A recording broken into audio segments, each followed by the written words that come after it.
পবিত্র কোরআনে কারিমে আল্লাহ তাআলা ইরশাদ করেন, এবং আল্লাহকে অধিক স্মরণকারী পুরুষ ও অধিক স্মরণকারী নারী, এদের জন্য আল্লাহ রেখেছেন ক্ষমা ও মহা প্রতিদান।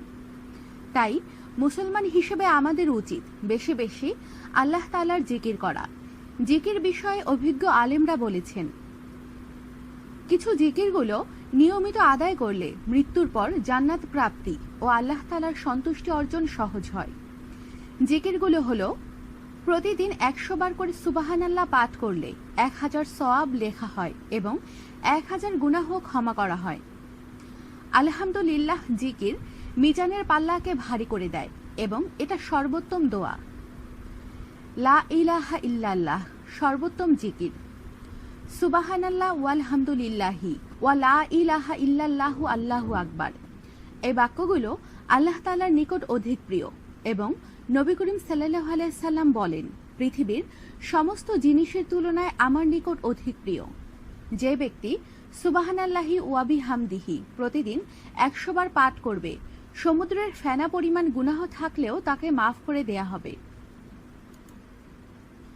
নবী করিম সাল্লাল্লাহু আলাইহি সাল্লাম বলেন, সুবহানাল্লাহি ওয়া বিহামদিহি সুবহানাল্লাহিল আযীম, এই কালেমাগুলো উচ্চারণে খুব সহজ, মিজানের পাল্লায় ভারী ও দয়াময় আল্লাহ তাআলার নিকট অতি প্রিয়।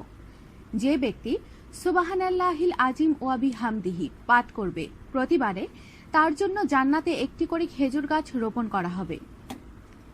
নবী করিম সাল্লাল্লাহু আলাইহি সাল্লাম বলেন, লা হাওলা ওয়ালা কুওয়াতা ইল্লা বিল্লাহ হচ্ছে জান্নাতের গুপ্তধন সমূহের মধ্যে একটি।